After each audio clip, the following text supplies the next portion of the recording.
On a boat, they'll leave here in a hearse. They'll leave here through the dirt. They're going through the earth. We're channeling their ancestors to undo their hurt. Cause once upon a time, we all could read and write. That legalises lies. Strong men spell cursive ties. Strong men all caps disguise. They've gentrified our lives. We've redefined their sights. We've redefined their kind. Yes, this is juju music. This shit here is voodoo music. This shit here is voodoo music. When you chant, they gonna lose it. Yes, this is juju music. This shit here is voodoo music. Yes, this shit is voodoo music. When you chant, they gonna lose it. When you chant, they gonna lose. Which ancestor you gon' choose? Play their game, but by our rules. I'm Queen Annie the Maroon. I am Queen of Dongo. I am Queen of Zinga. I am Yenaga. I'm Carlotta and Fermina. Cause this is juju music. This shit here is voodoo music. When you chant, they gonna lose. Which ancestor you gon' choose? Cause this is juju music. This shit here is voodoo music. When you chant, they gonna lose. Which ancestor you gon' choose? I am a goddess. I am a priestess. I chant these mantras and they all repeat it. If we make a promise, this land we gon' seize it. Get vengeance for Mother Earth treason. This ain't the gentrifier. This for the gentrifiers. This for the gentrifiers.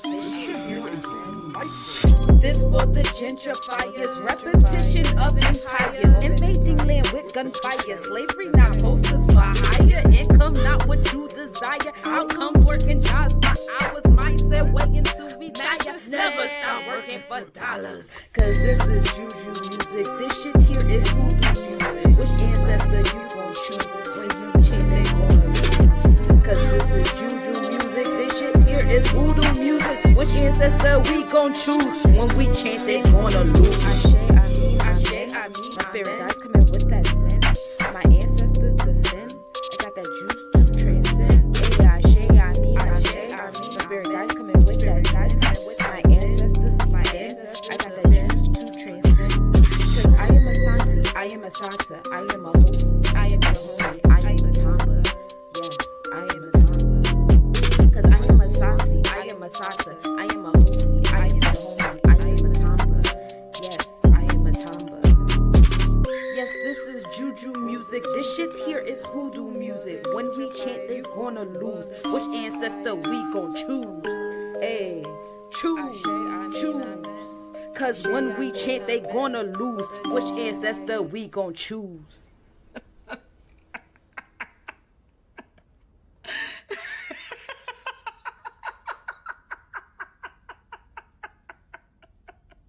Mess with the wrong witch, and she knows it. And now you know it. Peace, y'all. Welcome to the Cosmic Nobodies conversation with your girl Sunshine Monet L. I am so excited to introduce this guest that we have on stage. We haven't had an energy exchange in a while, and so it's nice to catch up. See what he's been going on and what he's been creating. This god right here is very heavy in the science of health, melanin, and diabetes. He has books. He has herbal kits and products on his website. He teaches, he provides tutoring, and he also makes music. So I'm gonna bring him on stage, but first I'm gonna play a song by the guest that we have on, and then I'm gonna bring him on up. All right, peace. Artificial intelligence. Is that your real icon? It's giving me a python. I think you need to see him. Eggplant to your DM.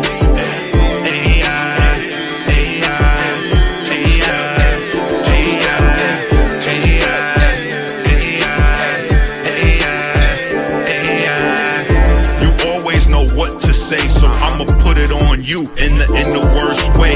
That DHA got that melanin shaking. I call my spear for that shake the Francis Bacon. Listen, Even if it's silicone or belly fat, I got a vegan substitute for that biscuit with a jelly at. I'm looking forward to drinking your juices. This Wi-Fi feels so exclusive.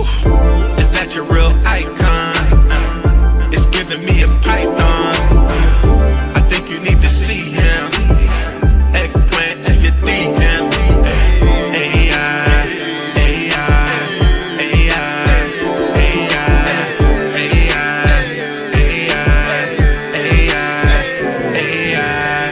Remind me of my sex doll.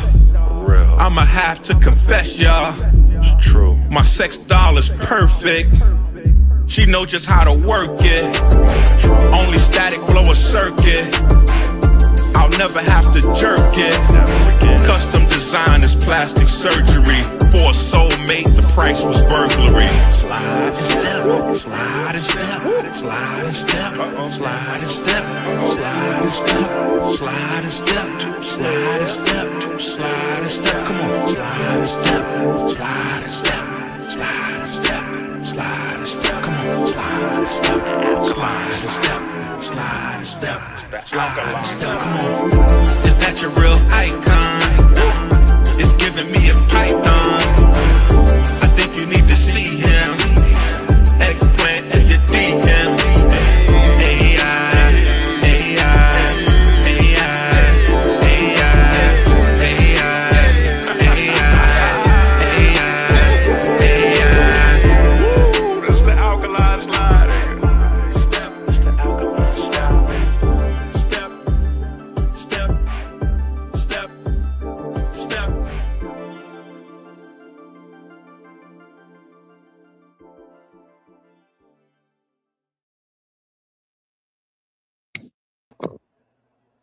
Peace, peace. Peace, peace, peace. Happy Thursday. What's the name of this song? That song is called Artificial Intelligence by Dr. Enqi. Had some bars on that joint. I caught a couple. I was like, oh, all right.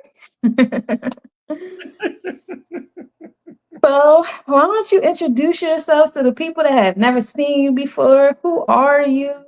What do you stand for? What's your mission statement? Interesting. Well, my name is Dr. Enqi.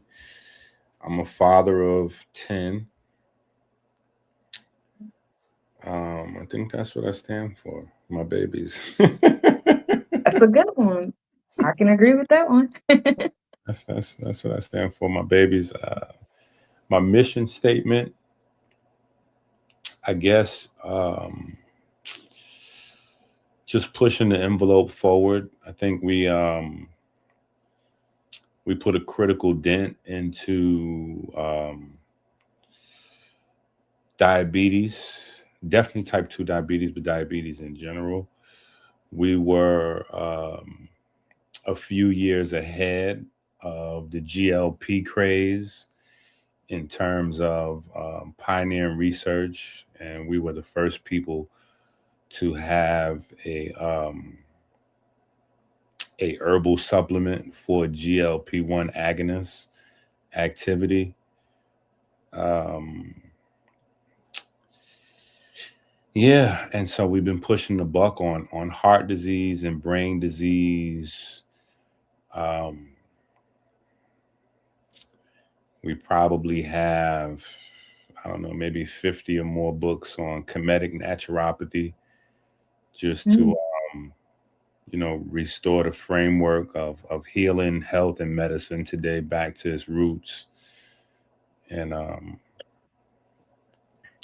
trying to get people to read again, make America read again. Make America read again. I love it. Everybody who follow my page, now I be up here reading books to people like, all right, y'all, I gotta read, but y'all gonna listen to me. Now, I heard you say type 2 diabetes. Personal story is I watched my uncle heal himself. He went on a fast. He did the raw fruit fast.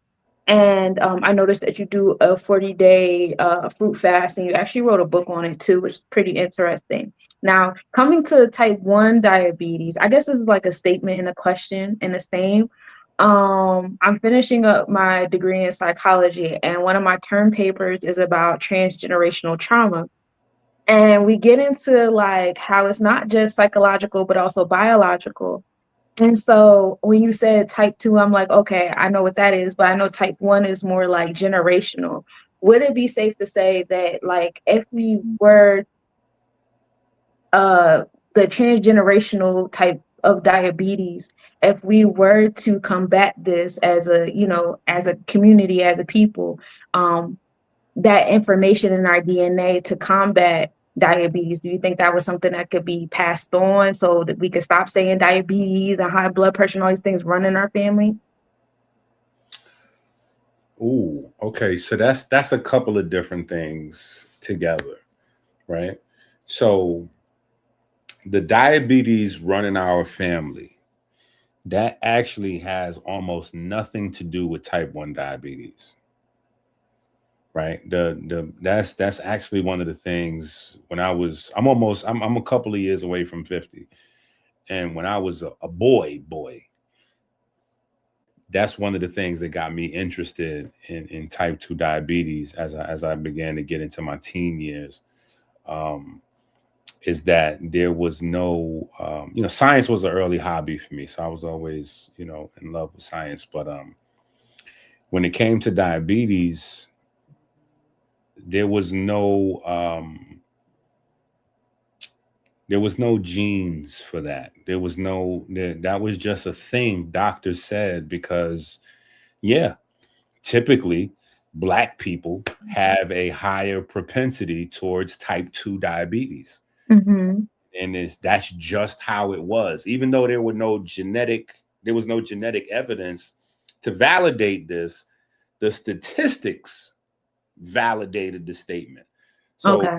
just looking at genetics, there was really no genetic indications at the time for it. But the statistics said, yeah, if you're Black, chances are high blood pressure, diabetes is the way you're going to go.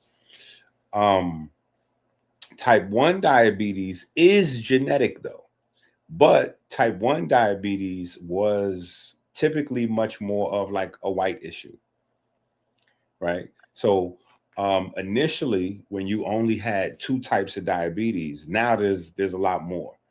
Um, Mm-hmm. but initially when you only had two types of diabetes, it was pretty much, children's diabetes, and then there was adult onset diabetes. And children's diabetes is type 1, and adult onset was type 2, but it was pretty much elderly people. You didn't really see diabetes until people got into their 50s, 60s, 70s, etc. Mm-hmm. As processed food and fast food restaurants and things like that began to populate, because we were born into a world where, and I'm born in the late 70s. So anybody born in that time going forward, especially people born in the 2000s, you're born into a world where you think those things always existed, but they didn't. They have a beginning. So there wasn't always a time period where fast food existed.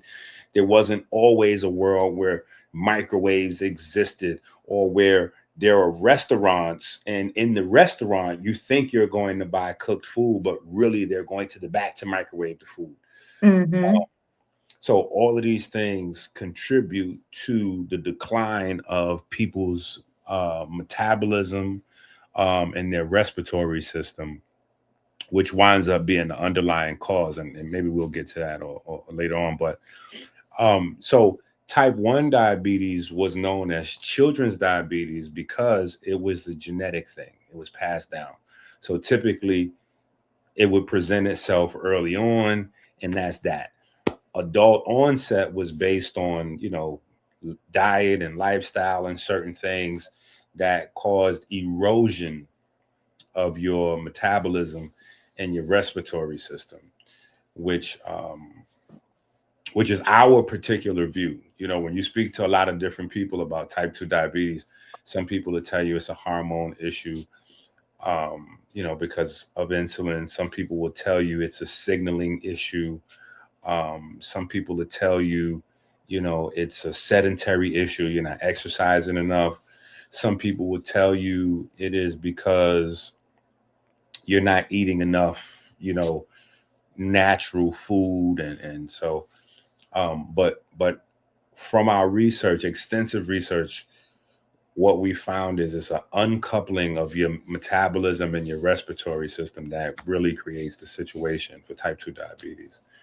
But anyway, that's the roots of it, where genetic, or when people get passed down, the genes, like Dame Dash has type 1 diabetes, right? Mhm. Children have a risk of having that or passing it down, even if they don't have it, right? Because it could skip a generation or whatever the case may be. But that's not really the thing that's prevalent that Black people are known for. Black people are known for type 2 diabetes. Right. That is the thing that ravages the Black community. And outside of the uncoupling of the metabolic system and the respiratory system, what we find is that it is largely caused by just lack of information in terms of the body's overall energy system, and there are a lot of contributory factors to that. Some being a lot of foolishness in the community, like chakras and things like that being taught. Then on the other side, you just have ignorance in the medical establishment. The medical establishment, the first medical school was established in America in 1765. They didn't understand what pigment did until almost 1965. So that's 200 years later, right? Mhm. So they don't. So medical school began before they understood what pigment even. Medical school started before they knew what water was. Mm. We don't find out what water is, like hydrogen and one oxygen and 2 hydrogens for a water molecule. We don't find that out until maybe like 50 years after medical school's already established. So it's almost little to nothing they knew about the human body when they started medical school. Because if your body is mostly made out of water, they don't know what water is. What could they possibly know Right. about the human body or how the body works? And so we created a whole curriculum called Black's Anatomy, to kind of like provide a different perspective on the human body and health, from what traditional medicine, they use Gray's Anatomy. That is their traditional set of texts that they use to teach for the last 150 years. So we came with Black's Anatomy to give the alternative, what's missing. You know what I'm saying? What's missing, and put the energy system in the body first. That's the most important thing. That's the primary system of the human body. But it's a lot that contributes to the ignorance. A lot of things we would attribute to racism aren't really racism. It's ignorance. Mhm. We would have to blame ourselves, the early church fathers. There's a lot of reasons why people really have, we're in a situation where America is literally in last place in terms of health globally. Okay. So I heard you say it boiled down to the metabolic and a respiratory system. Are we talking about on like a cellular level, like the cellular process of metabolizing and the circulation, the respiratory, circulation of the cell? So, that still like boils down to like what's the DNA code inside the cell that's saying, hey, this is how we metabolize and this is No, how we no. no? Okay. So early on in my studies, when I was trying to figure this out, and I guess this may be like late 90s or whatever the case may be. Late 90s, maybe mid 90s. Anyway, I was trying to figure some of this stuff out. And so I wanted to just like, because you start just studying and you just study randomly. You Mhm. kind of get passionate about something and you just go in right there. So anyway, at some point I figure out, if I'm gonna get a handle on this, I need to figure out, like, I need to be able to, in my mind, walk through like a sandwich or walk through a salad or whatever it is that you eat. I just need to be able to walk through some food from the time that you bite it and chew it all the way until it is fully processed and turned into your body or Yeah. or shot out of your body. You know what I'm saying? Like, I need to be able to understand this whole process. And so when I was walking through the body, right, the process from your mouth to excretion, that's pretty straightforward. That's pretty straightforward. We have we've had a national fiber crisis for a long time, right? Mm-hmm. So that's a big thing. Like, people are worried about getting in protein or getting in, fruit and this, that, and the other one. The main thing we're missing is fiber, but fiber and pigment, but that's one thing. But the other thing was, like, following the food, like, as it's broken down and being turned into energy or, new tissue. And so, as I'm following the food, you get this whole track of metabolism that goes from the mouth, and then it, like, stops at the cell, and then there was nothing, and so I'm looking around trying to figure out, like, how does the cell metabolize food? Like I get it. We go through digestive system, boom, we get to the bloodstream, we transport out of the blood and then it just stopped cold. Mm-hmm. And so that right there was where, like the light bulb went on, because the next step was respiration. And most people believe that respiration is just breathing. Like, when you think respiration, you think nose, lungs, air, right? Right. But respiration is actually the end part of metabolism. Hmm. Yeah, respiration is the end part of metabolism. So if you trace metabolism, digestion is a part of metabolism early, and then you get into, like, the blood, and right as you reach the cells, that's the end of metabolism, and now you get into something called cellular respiration. And so that was like a whole new universe for me. And over the years, I eventually learned that that's the major problem, that's the major mechanism that takes place with diabetes. You slowly get a combination of hypoxia and hypercapnia, and everything starts to go wrong from there. So this is why this is one of the things that makes it so difficult, is that people don't really die from diabetes. Diabetes is similar to AIDS in that respect. Okay. People don't die from AIDS, they die from complications of AIDS. Mm-hmm. People don't die from diabetes, they die from complications of diabetes. And some of those complications are pretty popular, like heart disease or cancer, but most times they're brought on because of the diabetes. So once you mess with the body's energy system, any number of things can go wrong. But that's the whole, that's the reality of what happens. Because when you break in, like, so you have basically three macros, just to try to explain it quickly. You got three macros: protein, fat, and sugar. Okay. Right? The protein is used for structure. That's what your protein is used for. It's used for muscles, collagen, bones, like your tissue. That's what you do with protein. You make tissue.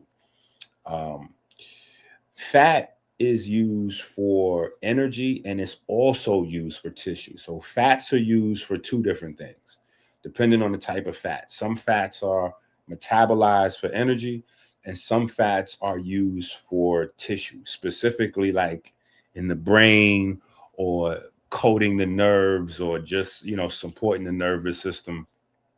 So you have fats for that purpose.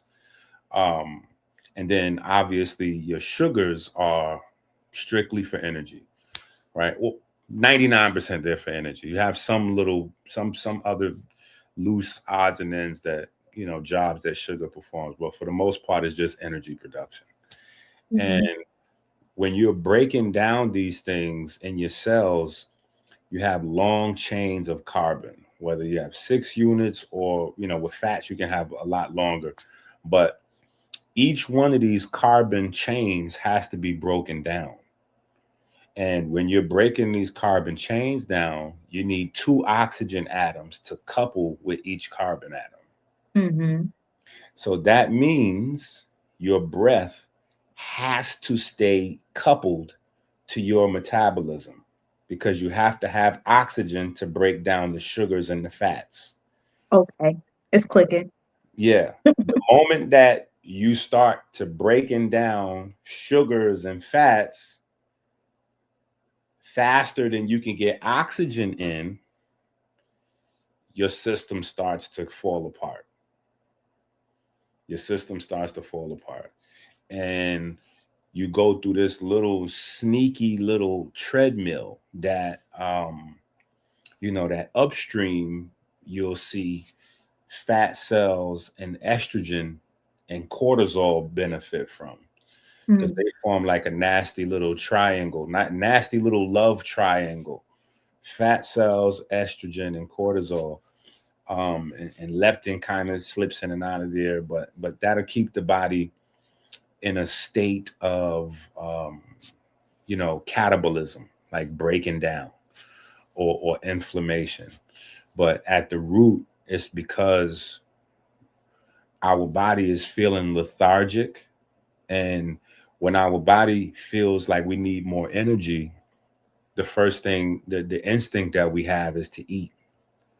And so we're eating, but we're not metabolizing properly, if metabolizing at all.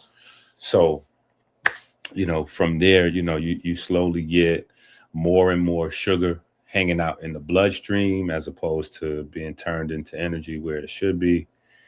And, A1C goes up. And as you start to get more sugar coating the pigments in the blood and the rest of the body, you start to lose energy function and some information, signaling function. And before you know it, you can't see. Your knees and your shoulders feel crazy. You got to get Yeah. an ankle replacement. And, it just, it gets wild. So is there a recommended like routine while you're eating or after you get done eating? Oh yeah, we have a whole bunch of stuff, but Okay. that's why we have so many books. Right. Yeah, I seen your list. yeah. We got probably about 150 books on Amazon. That's beautiful. Yeah.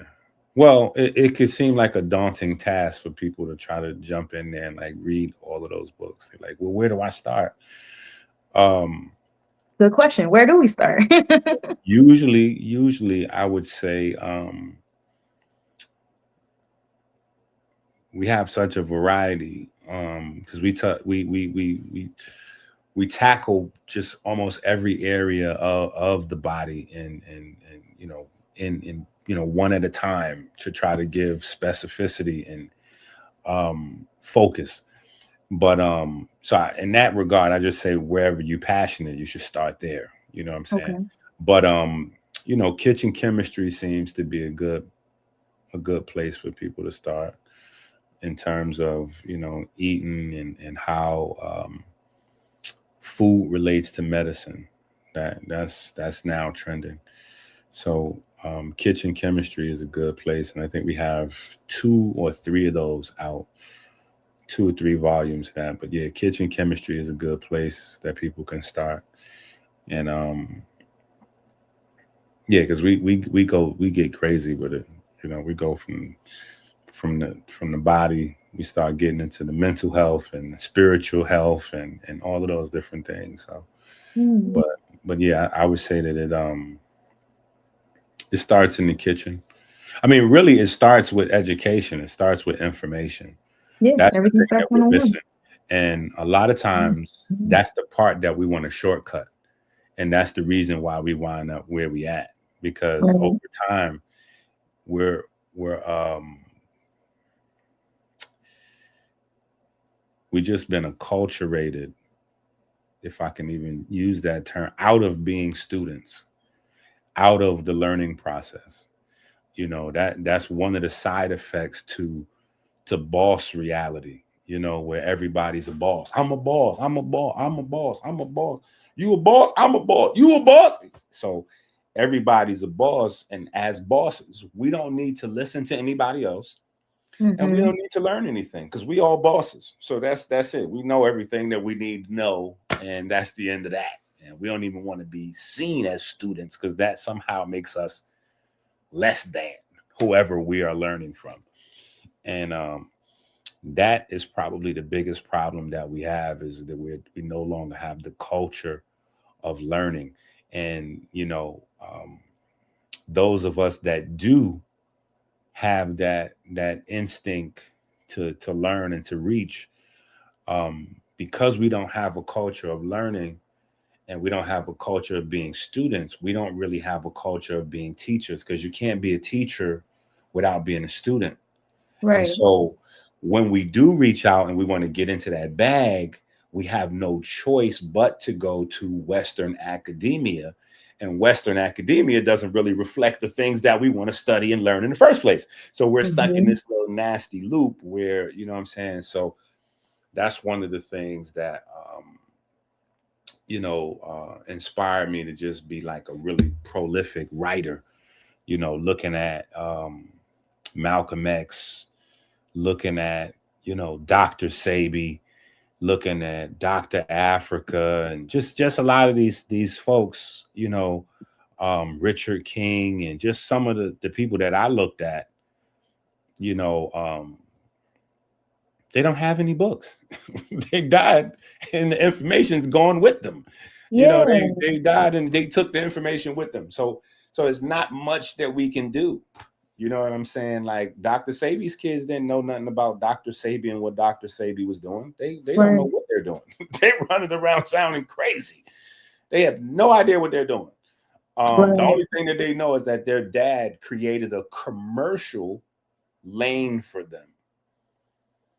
So because their dad's name has a commercial value, they can come out and say, well, this is my dad. So, I'm keeping the business going. But you're not keeping the research or the science or the information going because you didn't learn it. Right. And Right. I learned about Dr. Sabi about maybe 13, 14 years ago. My oldest son was vaccine injured, and I didn't really like how the doctors and all their jargon and their solutions and things. So, my dad, he Wow. put me on, That's and we went through fasting. And so he had a Henoch Henoch Rapport. HSP is what it's called. It's named after some German guy, and it was something with his blood taking a long time to clot or whatever. So we went through Dr. Safi's process of detoxing. I'm an extremist, so we were raw vegan for about 3 years, everything like that. He's about to be 20 now, so he's fine. But completely removed the doctors out of the picture for a few years, to where, like, about 4 or 5 years later, we come back to the doctors just to do regular blood work because I wanted to see, what was going on. And they were like, oh, his blood is clotting fine now. What did you do? And I'm like, don't worry about it. And I went on about my business. But one thing I've noticed about Dr. Sabi is I don't, now that you said what you said, I didn't know all of that. But in my mind, it was like a heavy focus on mucus in the body. Everything was about mucus. Um, Yeah. how I see you actually have a book, Dr. Sabi versus Dr. Enqi. Is that in agreement with that philosophy, or what's your take on that? In that book specifically, we talk about acid and alkaline, or Okay. acids and bases. Um, but I mean, Dr. Sabi is the shoulders that a lot of us stand on. I think in the process of us losing the ability to be objective students, you know, we've got into personality worship. So at the same time as I love Dr. Sebi and I appreciate the fact that I wouldn't be me if he wasn't him, there was a lot of things Dr. Sebi got wrong. You know what I'm saying? But that's the process of building. That's how we're supposed to do it. When you Agreed. come along and you're a genius in your space, that doesn't mean you know it all. That just means you're way ahead of your time, or you know enough to advance us into, you know, into the next stage or the next future or whatever, the next paradigm or whatever it is. Mm-hmm. But the people coming after you have to continue to do the research. And so just like the space I'm in, I always tell people, you know, it's cool where we at, you know, we doing some amazing stuff, but you know, I'm looking forward to the next generations, or maybe after I'm, you know, I'm gone and I can't, you know, my work is still here, you know, for people to go through there, comb through there and be able to take it to the next level. You know what I'm Mm-hmm. saying? Like that's how we continue to build and continue to grow, as opposed to being a dead culture. Like, you know, how we look at Kemet. You know, we look at Kemet and we look at the pyramids and we all tie ourselves back somehow to, you know, oh yeah, well, I'm in a past life, I was Osiris or this one or that one, or you know, I'm look at my jawbones, I'm Akhenaten, or you know, like, you know what I'm saying? We ain't building no pyramids. You know what I'm saying? Right. We haven't built any pyramids. We're not there yet. You know what I'm saying? And the reason is simply because we haven't had people studious enough to sit down and knock off the foolishness and really get to the math and get to the geometry and get to the science at that level. You know what I'm Mm-hmm. saying? And so that's the thing. When that continuity is broken of the information, you know, so a part of all of this research is learning what has real value in life. You know, like if we watch a lot of conspiracy theory channels, or, you know, some of us that may be old school, we saw like Jordan Maxwell back in the days, or, you know, the Moors from back in the 90s. I don't know what the Moorish guys doing now, but back when Taj Tariq, you know, still had black hair and stuff like that. Mm-hmm. You know, and they was talking about the fiat currency. You know, everybody was talking about how money doesn't really have a real value. It's just fiat currency. And, you know, and a lot of that information had a good value to it, but nobody talked about the other side of the equation, right? If money doesn't really actually have a value, then what is real value in the world? Mm. Right. And so because we don't really understand what real value is, again, we don't have that culture of study, because the thing that has real value is information, right? The old adage, knowledge of self, right? But we don't have, the only way to really get that is to pass that down. Knowledge of self is not necessarily, you know, who won the war in 1492, or what flag or treaty or whatever the case may be. That's knowledge of history. That's not knowledge of self. Knowledge of self is knowing what your metabolism does. Right. Knowledge of self is knowing what your respiratory system does. That is actual knowledge of self. How does your heart and brain work?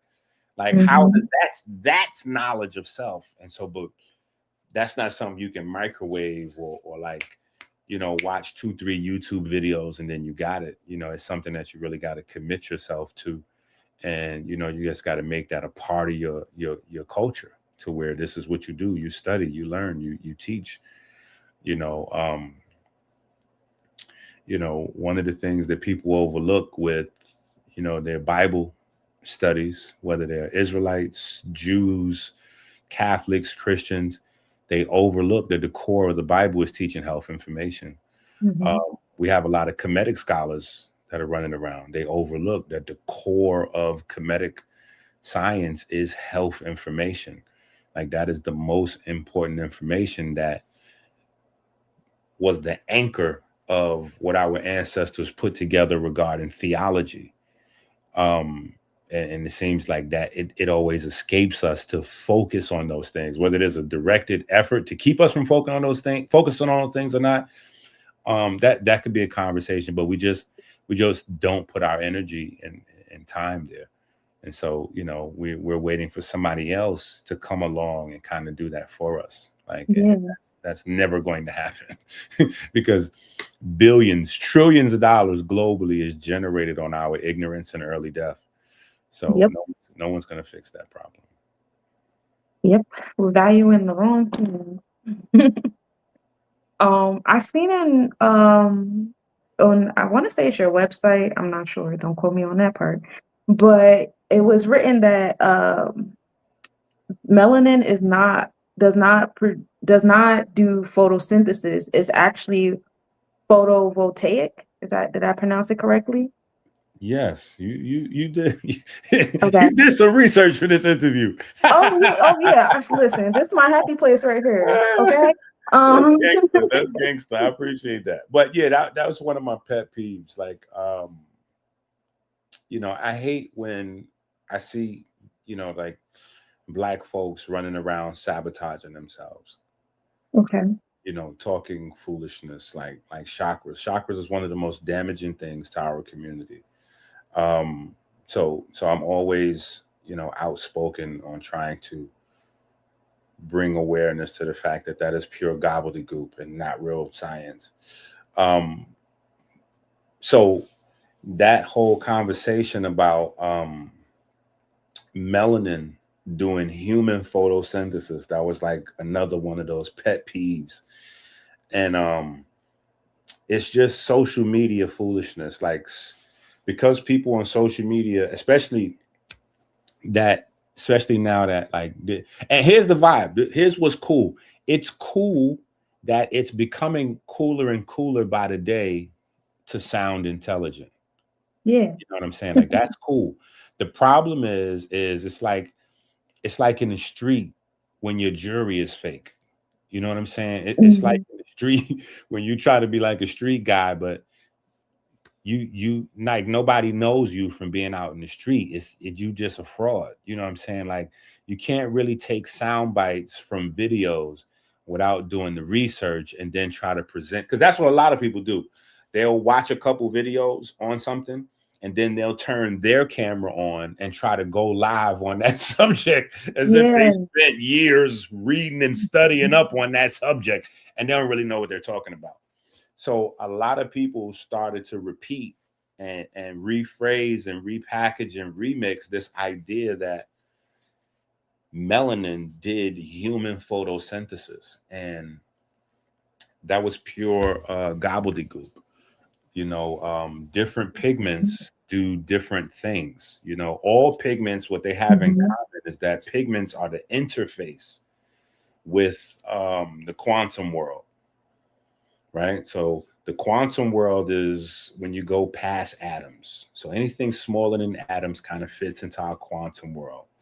And that's how our body interfaces with the quantum world. So you get the photons, electrons, protons, and smaller pigment is there. And you have different types of pigment to perform different types of jobs. In the human body, we have different types of melanin, different types of opsins, different types of globins. We have a variety of different pigments that do a different function. But that's the reason why there's a plethora of pigments in nature, right? Chlorophyll does photosynthesis. Right. Chlorophyll has a job in the plant universe. In humans, we are exactly the opposite of plants. We don't do what plants do. That's why we have to eat plants, because we don't do what plants do. Plants release oxygen because they don't use oxygen. We take in oxygen and then release carbon dioxide because we don't use carbon dioxide. Plants need the carbon dioxide because their system is totally opposite to ours. We take in energy, particularly light, and we convert that light into energy and information, very similar to what photocells do, right? So you have photocells, they absorb sunlight and create electricity. That's kind of what our body does. That's what photovoltaism is.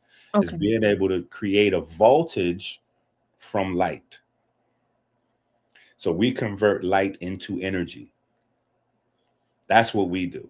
Plants, on the other hand, they're converting light into sugar. We don't do that. Gotcha. Okay. And as a people, specifically Black folks, well, we're in a diabetes crisis. It almost makes it like disrespectful to say that melanin is like doing human photosynthesis, because photosynthesis is making sugar. So what you basically saying is that our pigment is killing us from the sun when you say human photosynthesis, and that's just not scientifically accurate in any shape, form, or fashion. But it comes from a very, very fair-skinned guy. His name is Arturo Salas Herrera. He's not darkly pigmented by any stretch of the imagination. He doesn't even do lectures in English at all. You know, he does his lectures, if ever. They're rare, but he does them in Spanish. So it's not even for the Black community, even though the Black community jumped on this whole idea. And most of them didn't even know where it came from, because they were just watching each other, stealing each other's information, because that's another thing we do to each other. We don't quote each other. Right. That's how you could tell we don't love and respect ourselves.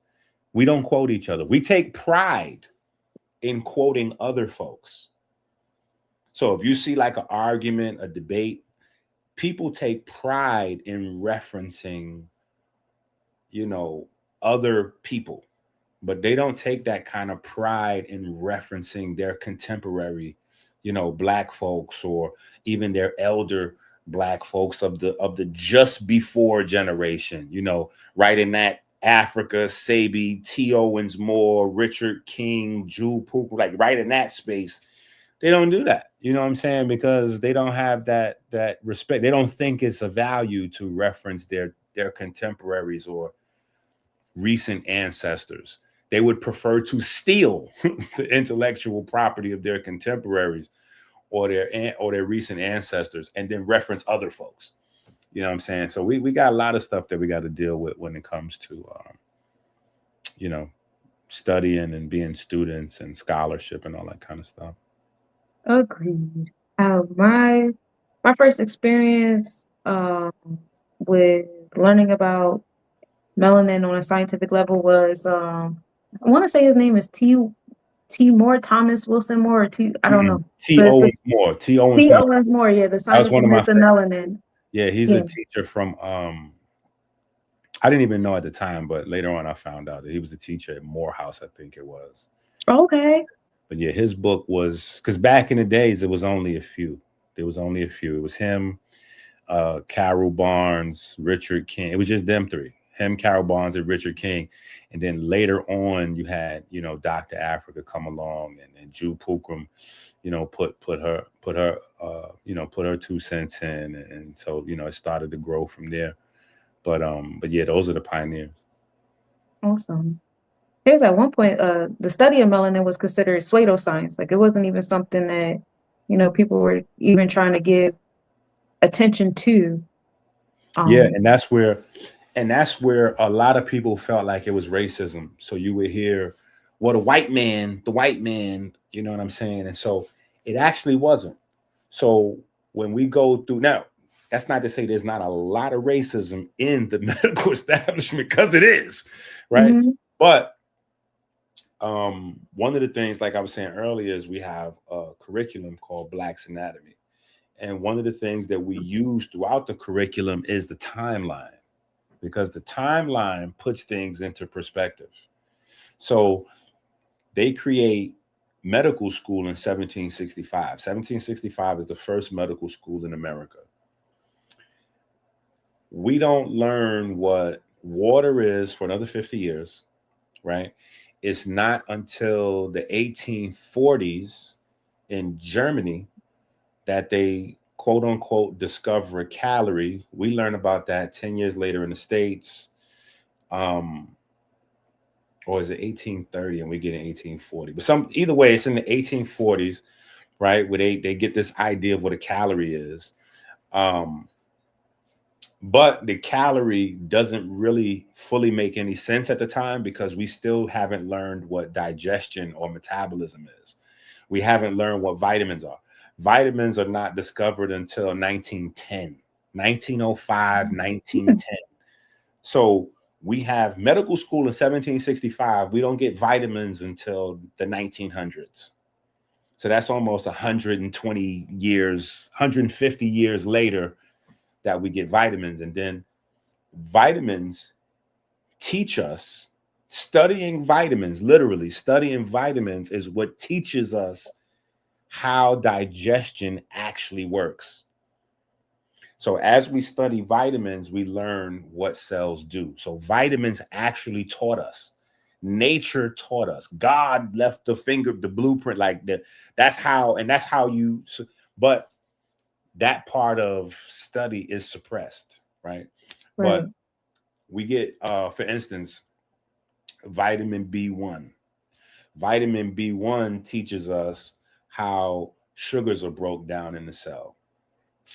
Vitamin B2 and B3 are the things that begin to take us into mitochondria, because vitamin B2 and B3 become FAD and NAD. FAD and NAD are the transporters of electrons into the electron transport chain. So as we learn about vitamin B2 and B3, we now start to learn about the electron transport chain. And as we learn about the electron transport chain, we're also just entering into, like the 20s, where quantum mechanics is opening up. So now we're finding out about electrons and photons and this relationship between light and electricity. At the same time, we're learning about the electron transport chain, and each unit in the electron transport chain is called a cytochrome, a cellular pigment. That's what cytochrome is, cellular pigments. And each one of those stations is made out of pigment. So we're starting to learn also about pigment and how pigment interfaces with electrons and protons and photons and all those things. And it's not really until the 1960s that that's figured out. So the 1960s, we figuring out the relationship of pigment to energy. Okay. So it's not until now that melanin is beginning to be a primary place of research in terms of, or you have scientific findings anyway, on what melanin is actually doing, because they didn't really start taking it serious until 70s, 80s, 90s. It's become more, where they're starting to invest a lot more money because of, NASA space research, and then, Alzheimer's and heart disease. They discovered a whole new line of melanocytes inside your heart called cardiac melanocytes that regulate your heartbeat and all of these different things. So it's not until recently that they're even understanding the value of what pigment did, because they didn't know. So it's not like there was some white guy sitting on a whole bunch of information about melanin and was like, oh yeah, we're not going to let nobody know about this. Hide this in the file somewhere. Right. They had no idea, because again, they were building the airplane while they were flying it. They didn't know what the human body did. They didn't even know what water was when they started medical school, period. So they didn't, not only didn't they know how black bodies work, they didn't know how white bodies, yellow bodies, or red bodies work. Right. They didn't know how, right. They didn't know much about the human body. So it's just now that we're beginning to get to the last, I would say, like the last unexplored place in the human body, which is pigment. So we have one of our books out called the Melanin is Anabolic. And, that's primarily just to get people to understand that your anabolic system, which is your healing regenerative system, is your pigment system, which is the reason why diabetes is so debilitating, and why typically people who are most densely pigmented are the people who experience the largest impact from type 2 diabetes, because it is the pigment system that is regulating this. So everybody's impacted: white, yellow, red, brown, black. Everybody has type 2 diabetes, but the people who are mostly impacted statistically are your darker folks. And that's because your energy system, your regenerative anabolic system is the pigment system. And it's not necessarily like melanin, because a lot of times when you say pigment, if you don't know any better, you'll think, oh, they're talking about melanin. But no, you have a plethora of different types of pigment. Then you have, your neurochemistry is driven by pigment. People building up visceral fat, like when you hear conversations where they say, you got different types of fat, and it's the visceral fat that's really dangerous, that builds up around the organs. Well, visceral fat doesn't build up when your pigment system is working properly, because it's the catecholamines that create some of your pigments that metabolize visceral fat. So it's not until that catecholamine system, which is the engine of some of your more important pigments, starts to go crazy, that you can accumulate a lot of visceral fat. So there's a lot of research going on with the correlation between metabolic health and mental health, right? The people don't have one without the other. You know what I'm saying? Like, if you have mental health issues, you have some sort of physical issues that go along with that. If you have physical issues, especially metabolic, you're going to start to experience mental health issues at the same time. Even if they're as small as, and not to minimize, but on the scale of things, anxiety is like at the bottom. But even if it's just anxiety or beginner level depression, those things are linked to, your physical body and your metabolic system. Okay, that's so informative. There's a lot of information. Oh, it was and that's all the other part. Wait. That's the other part. We didn't even get to that because we started talking, and I can talk. You asked me about that earlier because you were doing psychology. Mm-hmm. Right. So that's a new area of research, but because for a while they didn't see the link with that. Mental health, physical health. Right. And then, you had the placebo effect, which is a real thing. Mm-hmm. And then, so they began to start trying to figure out placebo effect, because pharmaceutical companies, like that's a thing for them. So they started putting money into that, and they have now developed just a whole bunch of research based on the link between your thoughts, your emotions, and your physical health. So your mental health and, your physical health. But this is from a whole different perspective. And I think just for you, if you want to go down the rabbit hole, it is like psychoimmunotherapy or something, or psychoimmunology or something to that effect. Psychoneuroimmunology or something like that. But that's a whole new area of research where the influence of your thoughts on your immune system and how that works, which we should have got, because our ancestors, they kind of saw the brain and even the spine as like highly specialized marrow.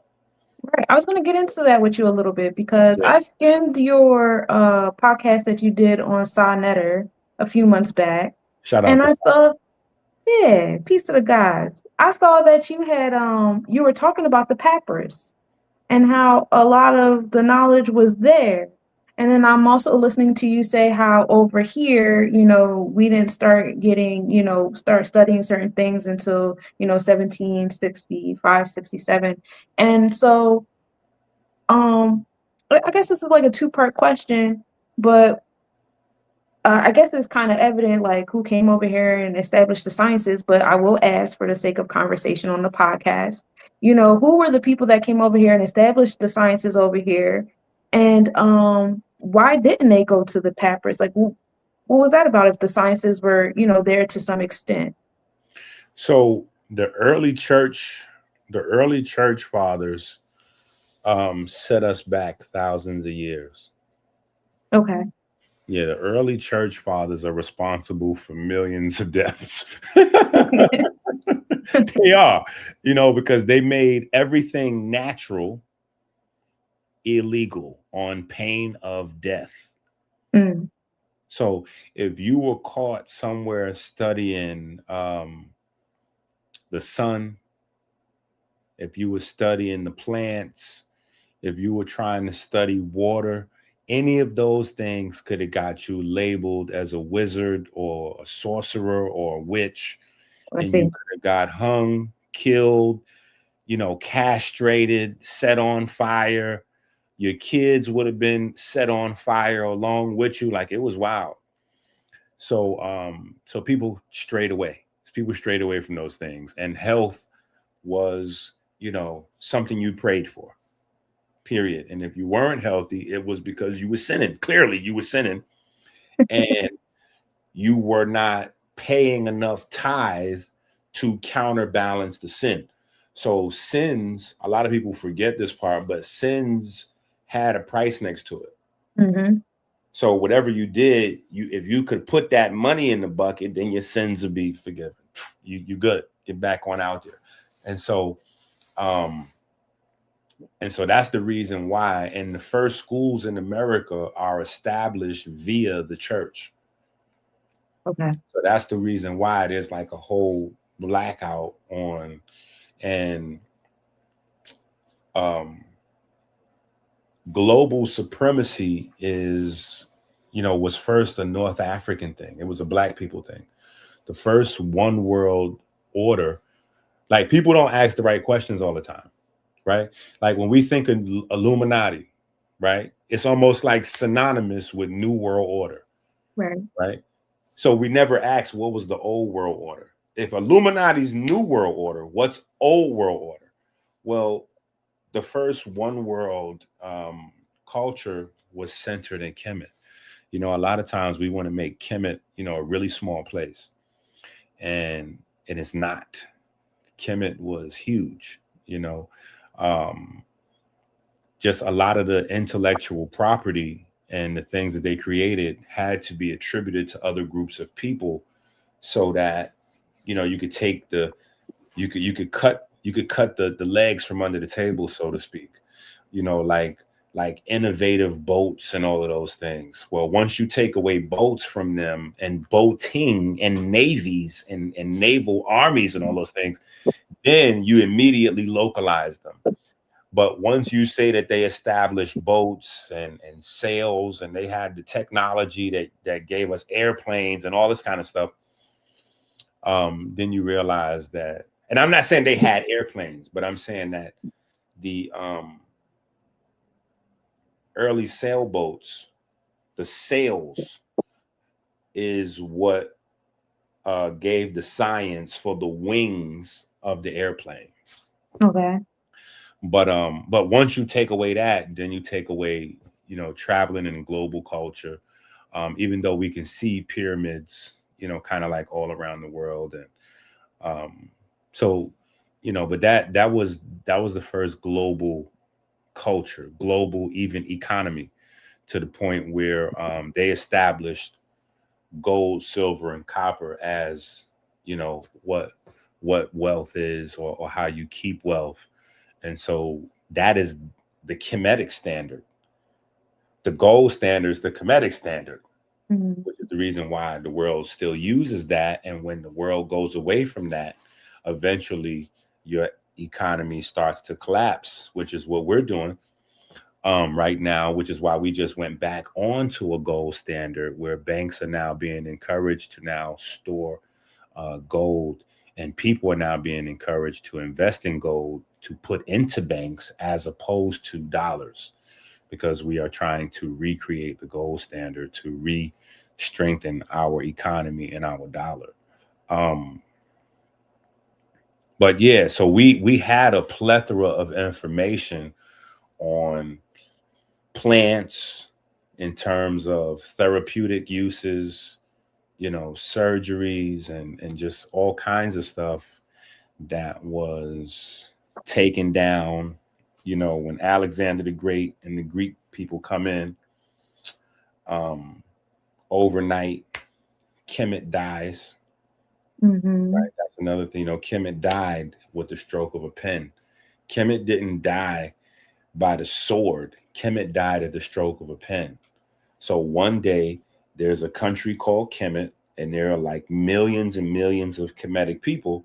And then one night everybody goes to sleep, and the next day they wake up and they're no longer Kemetic. There's no longer a Kemet. They're now Egyptian, and their country's called Egypt. Mm-hmm. Because the Greeks came in, and the Greeks created a whole bunch of things, and we haven't even fully unpacked that transformation. Like we still refer to the Nile River. There's really no such thing as Nile River. Nile River is a Greek creation from the Greek god Nilus. That's a Greek god, Nilus. Oh, wow. But that's the happy river. Kemetic people didn't call that the Nile River. That's what the Greeks came in and came up with all that. You know what I'm saying? Like, so we haven't fully unpacked that history, but the papyri, the culture, and all of those things, they had developed a pretty high level of understanding of the human body, but that understanding was naturopathy. It was tied to the environment. So in order for the church to do their thing and colonize the way they did their thing, by cutting you off from all things natural, they had to cut you off, they had to cut you off from any sort of Kemetic study, because Kemetic study was all about how your body functions as almost like an interface between the environment and the stars, right? You're related physically to the stars. You're composed of your environment. Your medicine, your therapy is supposed to come from your environment. You come from the soil. You come from the water. Right. You come from the stars.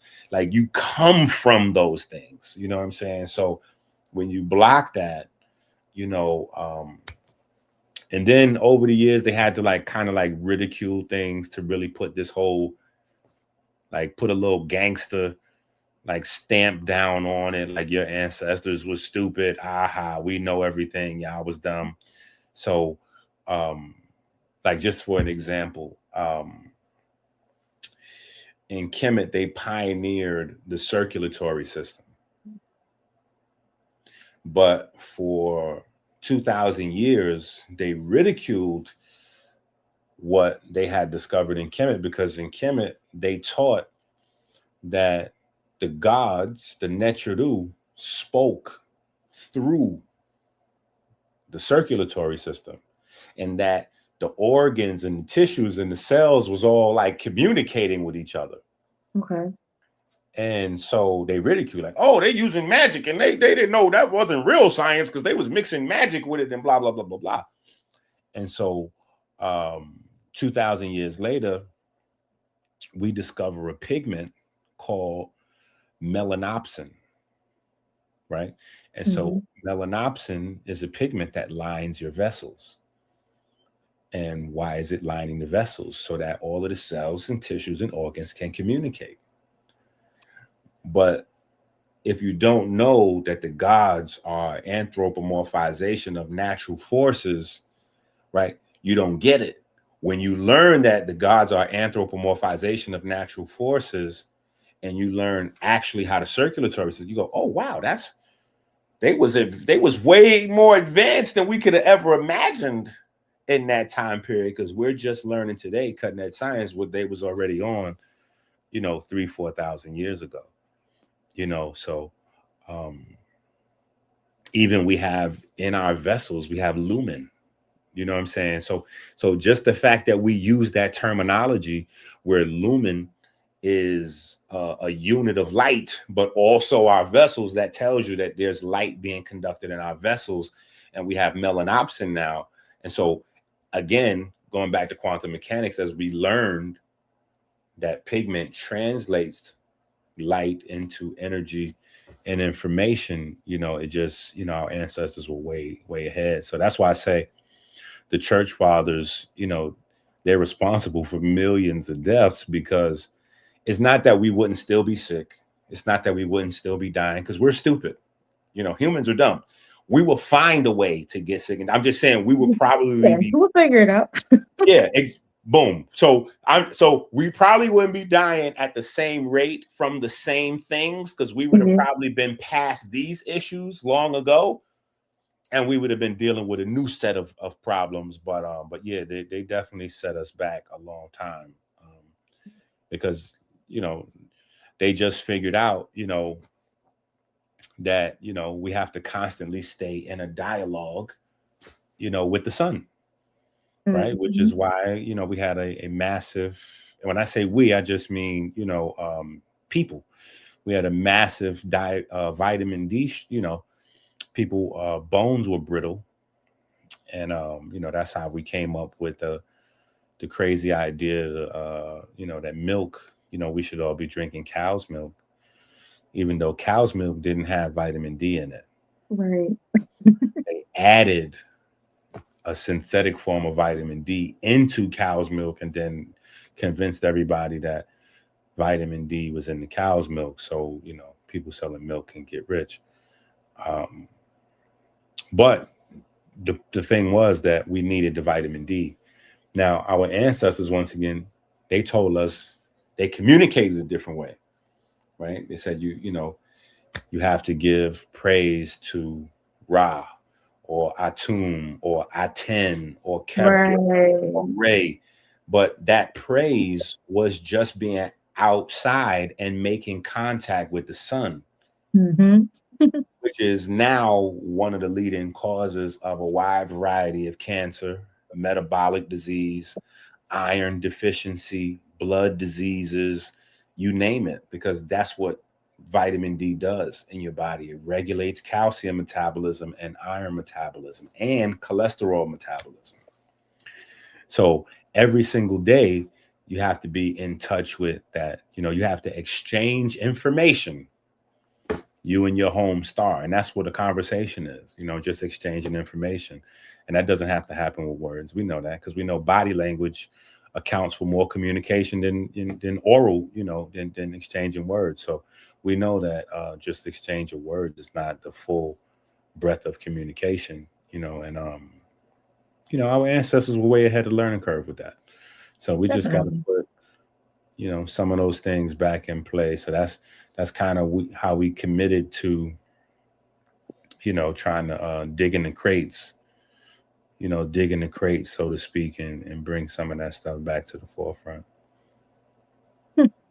I got like one more long statement question thing going on. But for this one, okay, so I'm taking a bio class this semester right now, and I had to do a paper on like phenomelanin and eumelanin. And there was this doctor, I forget what her name was, but I think she was like 80s, 90s, speaking on how, pheomelanin and eumelanin, you said? Yeah. Okay, go ahead. And basically, like, the theory was like the evolution of melanin, like, coming from Africa, everybody had eumelanin, and as everybody disperses, further and further from the equator, that's baloney. Okay, thank you. That's where I was getting at, because that's how I felt, but I had to write the paper anyway. So sometimes you in school, you got to be careful in school, because I be explaining this to my children. You know what I'm saying? Like, so they able to learn what they need to learn while at the same time maintaining high grades. Yeah, like, because in school you it's not really about learning. And that's the one thing that all parents should be teaching their kids to help them out in school. Is school is not really about learning. Right. School is about repetition. School is about being able to repeat back to your teachers what they already said to you. It's not about like thinking. School's not the place for doing a lot of thinking. You start doing a lot of thinking, you're going to get low scores. That's not the place for that. Right? So if you notice, a lot of people that are creative entrepreneurs, they don't make it through school. And the reason being is because, you know, they haven't learned to be able to, you know, separate, like, okay, in school, it's just repetition. You know what I'm saying? You say it, I say it back to you. B plus, A minus. Boom, we straight. B plus, A minus, we straight. A plus if I, you know, throw a little juice on it. You know what I'm saying? But if you start thinking, then you're gonna be at odds with your teachers. And that's not what you want to do for your grades. But yeah, you know, the out of Africa theory is outdated.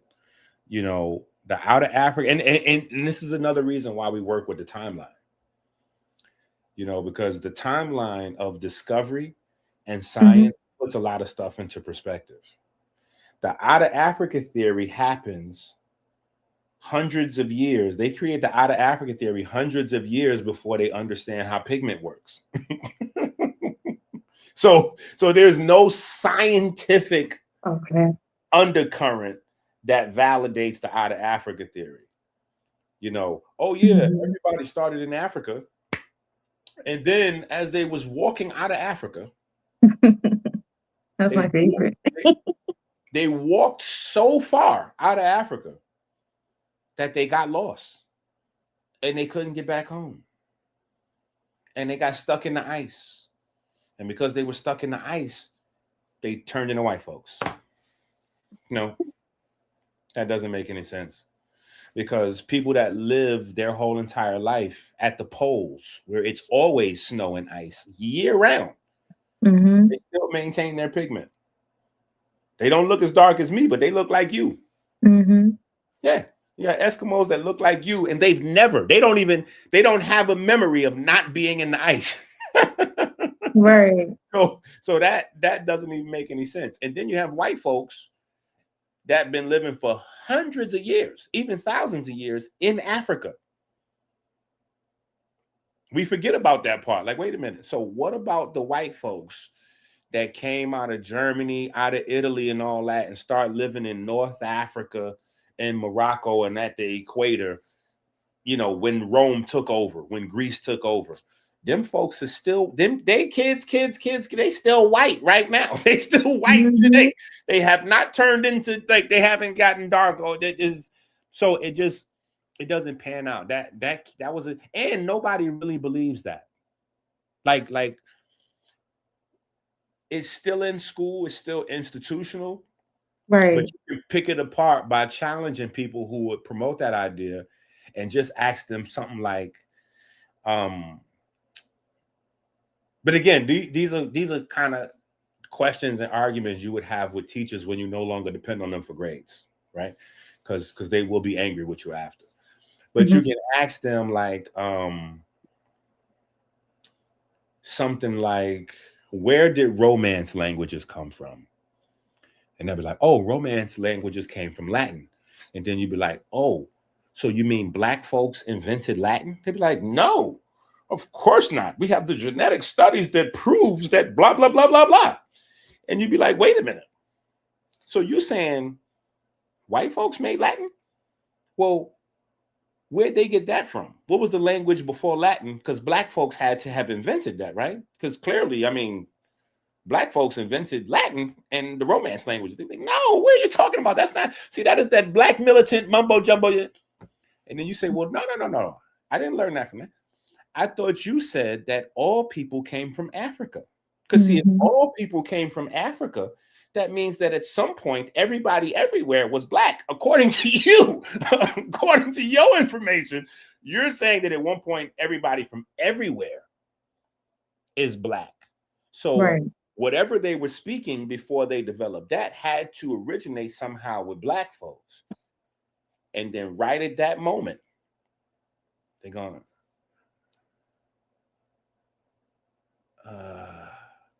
well, see, what actually happened was pre-Ice Age and then post-Ice Age. Yeah, stop right there. Mm-hmm. You don't even believe the baloney you telling me.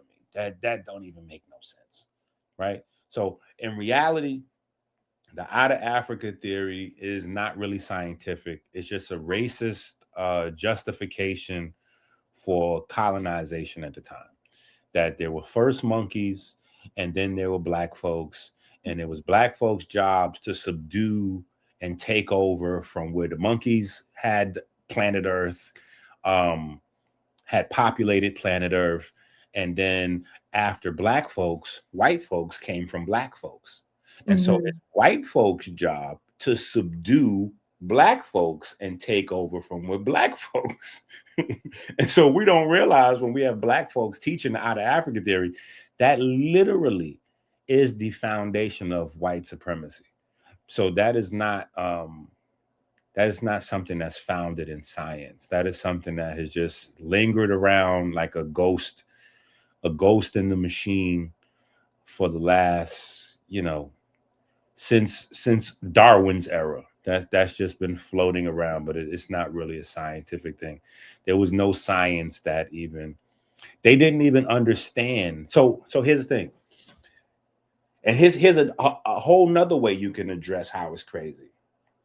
Because when people explain the out of Africa theory and try to sound scientific with it, they'll start to tell you about like vitamin B9 and the vitamin D. And so when you don't have the vitamin D, blah, blah, blah. And this is what the out of Africa theory, boo.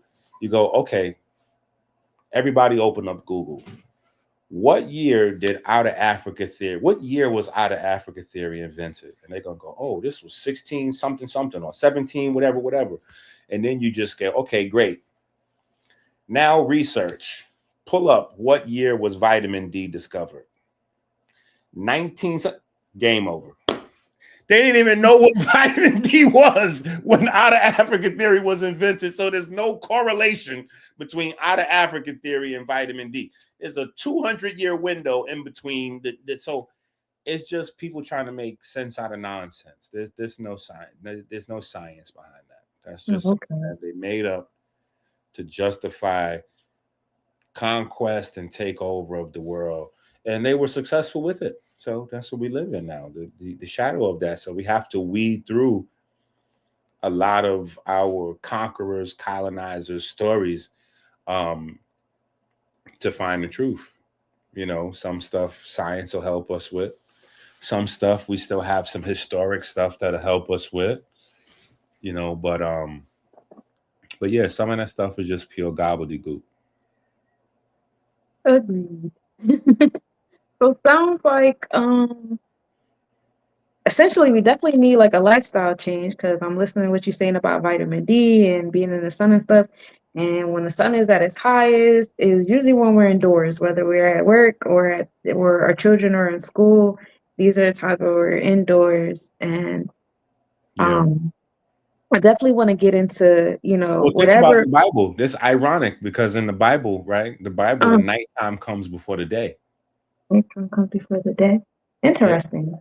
Yeah. So it's a lot of little interesting things. But go ahead. I didn't mean to cut you off.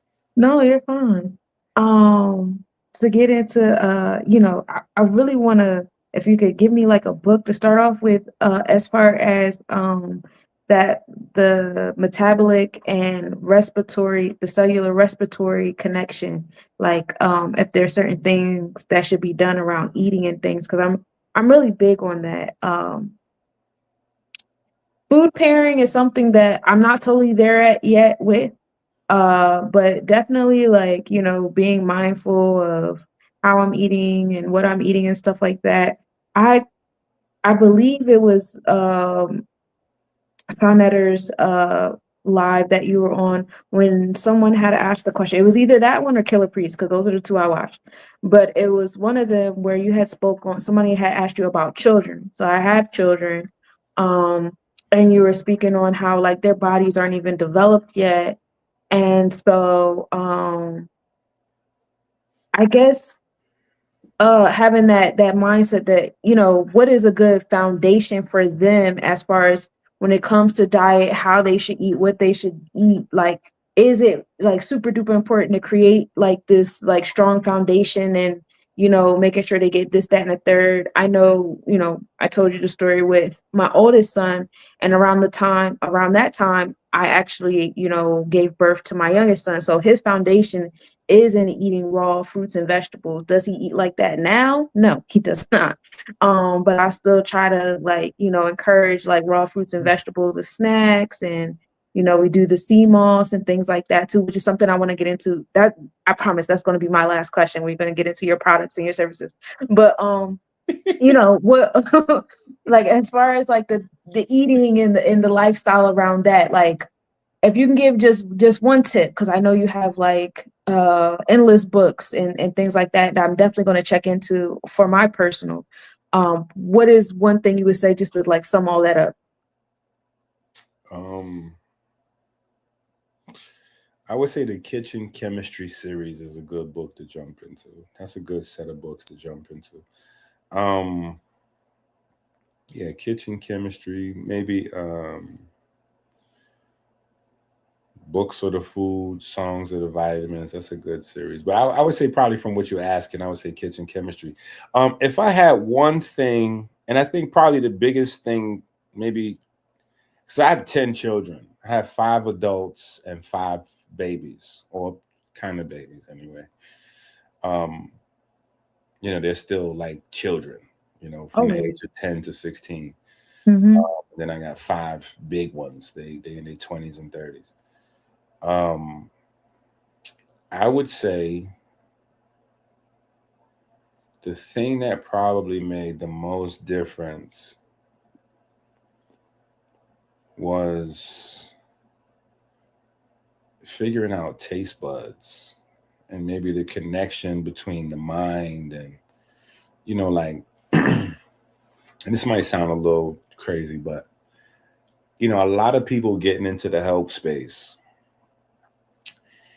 they don't really think about it in terms of the family dynamic, right? So they might be learning some stuff and they coming back in the house with like a green juice or whatever they think they're doing at the time.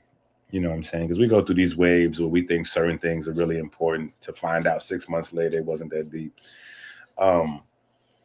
But yeah, so we might be on green juices or kale salad or whatever at the time. And then we come at home, we still giving the babies like a Little Caesars or Domino's or whatever the case may be. Or, so usually we fit into two different, you know, sides where we switching up our thing. And, you know, the rest of the house, you know, your dogs still eat bad dog food. Your children still eat wild food. Like the rest of the house is going crazy. Or we in a space to where we try to force everybody in the household to switch over to what we're doing, and it never works. Right. And the reason is because we don't really change our diets over immediately. It feels like that, but that's not how it works. You know, we might be, unless we got like some real motivation, like maybe we got an illness or something we scared of, you know, we might change overnight. But usually we're absorbing information for a long time. You know what I'm saying? Whether you're reading some books or you done stumbled on to, you know, Africa, Sabi, or, you know, whoever, Dr. Enqi, you know what I'm saying? And you just listening to this information for 6 months, a month, a year. And then you decide, you know what? I'm about to get my, I'm about to get myself together. I'm about to switch up. I'm about to do this and that. And then immediately you want the people in your household. I'm going to kill this boy. He's messing my carpet up. Him and his dog. But you want the people in your household to be able to make the jump with you, and they haven't got their mind acclimated. And children, they don't even have a reference point for switching up their diet. Like they don't even understand the purpose of that, especially if you haven't started with certain types of ideas early. getting their tongue and their taste buds used to bitter tasting, foods and things like that. So they don't even have a reference point. So when you come in and you like, yeah, we need to switch over to this, this, and this, and this, it just looked like you like punishing the household out of nowhere. Like you just like, what you talking about? We've been eating XYZ. Like, why would we start to do that? So we could be healthier. What does healthier mean? Like that, what does that even mean to a kid? Like healthier, like they have mad energy. They may not be overweight. Like they don't even know what you're talking about. You know Right. like, so just being able to learn how to just make it normal. Just make it normal. Like just healthier options is not healthier options. Right? It's not healthier options. It's not going vegan. It's not like once you put all these titles on it, you make it abnormal. And we do it subconsciously because in our world as adults, we think it's cool. We think we flexing like, oh, we add that vegan chicken. But you don't realize you're making it something other than normal. Right. So when you present it to like in my house, we don't say like, oh, what we eating tonight? Chicken for dinner? Oh, no. Are we having vegan chicken for dinner? Like, we don't say that. We just chicken. Well, we eating burgers? All right, yeah, put some burgers on. We don't eat meat. So it's understood that everything here is vegan items. So we don't need to say, oh, we having vegan ribs or we having vegan macaroni. Like that's just what it is.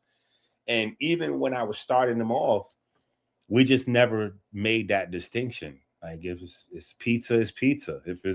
Because in reality, right? People that are not vegan, like people that just eat meat, dairy, whatever, you make a recipe with all different types of ingredients. No two people make macaroni and cheese the same. They use different types of cheeses. Some people might add sauce. Some people might season it heavy. Some people might even add seafoods or other things to their macaroni and cheese. Like people do different stuff. So if you're making a vegan macaroni and cheese, in essence, you're just using different ingredients. You don't actually have to say this is the vegan, because in reality, it's the same thing as non-vegan. Like either it tastes good or it doesn't. You know what I'm saying? Like either it tastes good or it doesn't. If it doesn't taste good, we don't care what ingredients you put in there. It's the wrong ones. That's how we know if it's the wrong ingredients or not. Does it taste good? Right? So if you just keep it normal, you know what I'm saying? Like the transition is way easier. And like people are, be able to slip in and normalize, some stuff. Now, certain things you do have to create a culture around, like having salad, having like vegetables on the plate, eating vegetables, vegetables not being a punishment, fruits and things like that being snacks, to where your children appreciate, an apple just as much as a cupcake or a slice of cake or, a smoothie just as much or maybe even more than a milkshake or whatever the case may be. That just comes with exposure and how you present the items. You know what I'm saying? A lot of people try to like force vegetables and stuff like that on kids. Yeah, see, if you keep that up, that's why we're going to eat them grit. Or, like that. Yeah. Once you do that, you put the negative programming and then they never want to have it. As soon as they have full control, they're going to stop doing it. If you make it to where it's a reward, they'll always strive to do it. And when you're not around them, they'll take that as a green light to over consume those things, as opposed to taking it as the green light to like, as soon as you're not around, they eating a half of, whole pack of cookies or drinking mad Pepsis or whatever the case may be. It's because you made those things seem like they were a surprise or a reward. So now they want to be like, yeah, I could, which is one of the reasons why RFK, they just changed the food pyramid, because they realized that the way the food pyramid was designed, it had sugary treats and sodas as the pinnacle of the pyramid, which made it seem like those were the most, foods to sought after, like those were the most rewarding foods. And Mm-hmm. so, so they had to redesign that because of how the human brain is wired. We desire that, which, we that's what we literally have a reward pathway in the brain. You know what I'm saying? And sugar is just as, or maybe even more addictive, than cocaine. So, Yes. There was a book I was reading by Tony Hickman. He has a book, and she spoke on that about how the way the carbon and everything is set up in sugar, it's literally like one carbon molecule away from being cocaine, I think. Yeah. well, we just got to remember. So we spend a lot of time talking about, carbohydrates. That's nature's natural food source for animals, carbohydrates. And all of these things are carbohydrates. Mm-hmm. Yeah, cocaine is a carbohydrate. It comes from plants. Yeah. Technically, cocaine is vegan. Well, yeah, that's a good way to put it. See, that's why you got to learn. Vegan does not mean healthy. Right. See, a lot of people, they think when you say natural or you say vegan, it means also healthy. It doesn't. It just means that this is a plant-based, it comes from plants, but the world's narcotics also come from plants. So just coming from plants doesn't mean, that it's not necessarily good for you. Otherwise, heroin addicts would be extremely healthy because heroin is vegan. Yeah. Yeah. So Oh, I would say just to wrap it up though, I would say getting your children used to,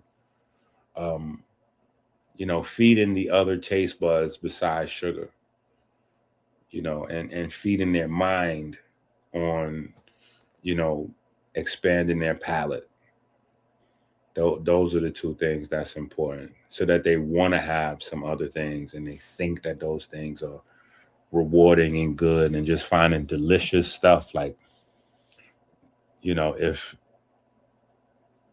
healthy food has to taste bad, then you're doing it wrong. right. They're both in there. The oldest one, he likes to bake. The youngest one, he wants to be on the stove and cooking. So they're both in that space where they're open and we just buy stuff and test it out and everything like Well, that. So tell it's him if been he's a fun here. real baker. Tell him if he's a real baker, then he don't have to rely on sugar. Mm-hmm. Because Yep. anybody could just add a lot of sugar into the bacon and then it tastes delicious because there's a lot of sugar in there. Right. Right. So tell him the cheat code, to where he's really getting into his culinary artistic bag is when he can make his things that he's baking, his desserts and things, delicious without necessarily using a bunch of sugar. I don't know. Yeah, because that's when you're getting busy. That's when you're getting busy. All right, Dr. Enqi, I have you down as a master herbalist, ordained minister, personal trainer, sports nutritionist, naturopathic doctor, consultant, author, father. Am I missing any hats for you? Probably, but that's good enough. Is there anything that you have going on? Any new products or services? I know Blue Magic is something that when the last energy exchange we had was something you spoke on very heavily, which you guys please make sure y'all go check out his website. It's American Healer, right? I know the link is on your Instagram. Yeah, AmericanHealer.website. AmericanHealer.website, y'all. But what I would say is, before you try to go get you any products, Okay. go get you some books. Get the books first, y'all. Yeah, go to Amazon. Get you some books, because a lot of people, they just doing stuff with products and they don't know what they're doing. Agreed. I've learned that heavily in my herbalist journey. Somebody else is like, Stop jumping out there and just grabbing a whole bunch of products and all kind of crazy stuff after you done watch YouTube videos like, oh yeah. So yeah, I'm at stage 4 cancer. I'm getting ready to get this detox and I'll be straight by next weekend. We can go to the club. Like, no. Mm-mm. No, that's not it. That's not how that goes. So let's get some information. Let's get studied. You know what I'm saying? And let's figure this out, because just because you go vegan, that doesn't make you impervious to illness. Dr. Africa died from illness. Dr. Sebi died from illness. No matter how much herbs or plants you eat, you can still get sick. Even though medicine comes from plants. So, there's a lot of information out there we got to learn and to create that balance. Going back to Kemet, that's why what was important was Ma'at, balance. You know what I'm saying? So, yeah, you have to go crazy with a whole bunch of herbs and spend a bunch of money on stuff you're not sure works with whatever you got going on. Because everybody's got different health goals anyway. Right. Some people trying to build a little muscle. Some people trying to lose a little fat. Some people trying to wrestle with their blood pressure or whatever the case may be. So everybody's, they need to understand whatever their goal is and what their body type, what they got going on in their body. And then they need to go and look to get supplementation to adjust their daily diet and those things to fit their body and where they're trying to take their body as a vehicle. See, something I've learned in my herbalist journey. I had the pleasure of working in an herbal shop to utilize my certifications and stuff like that. But what irritated me the most was TikTok. TikTok gets on my nerves. I would have people come in and be like, I seen this video on TikTok. It says it does, and it's like, I'm not going to give that to you.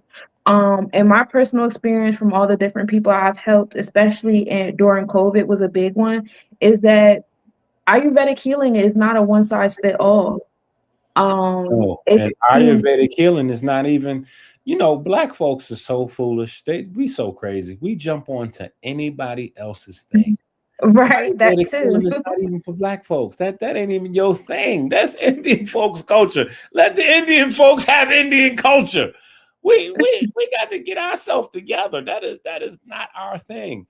And the problem with that is when you get to cuisine, and you get to herbs, and you get to the fact that different cultures develop different type of, like apothecaries and herbal, they had different bags, so to speak. Some plants are grown in different countries under different names. So there are some things that a lot of folks have in common, but people have different stuff. And the thing is, a lot of it is based on the people. For instance, watermelons, and we talk about this in what book is this?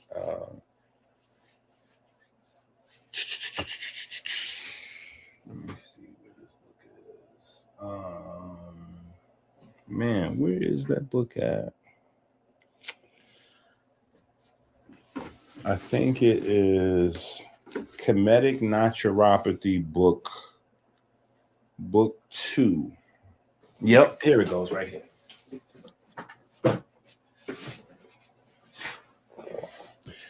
The Legend of Wuxia. And we talk about the fact that in Kemet, they invented watermelons. And they invented watermelons as therapeutic, like I'm not gonna say as a medicine, because that's a recent concept, but as a therapeutic herbal, as a herbal treatment, so to speak, even though watermelons are delicious, right? So you eat them, you know what I'm saying? But that was the thing. The way we view medicine is even different than, how our ancestors would have viewed it. Right. Which is the whole reason of seasoning. That's the origin of seasoning. right? The origin of seasoning is not because it makes your food delicious. The origin of seasoning was so that you would have certain medicinal therapeutic herbs in your food all the time so that it will always stay circulating in your blood. Agreed. So you put it in every meal so you had it in your blood all the time, right? So the whole thing was the food, to have these therapeutic things. But that's what watermelon, and you think back, you go, oh, okay. So these are Africans. And what do Africans deal with? Blood pressure. Mm-hmm. We deal with diabetes. We deal with circulatory issues. What is a watermelon good for? Blood pressure, diabetes, Mm-hmm. circulatory issues, hydration, right? They're in North Africa, right?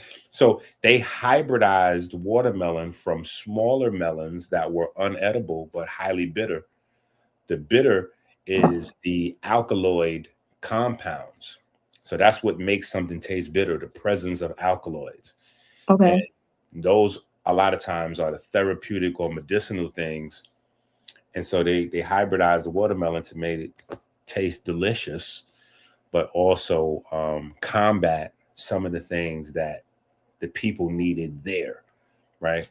And so in India, right, they're creating things that have a value to them based on their environment and their genetics.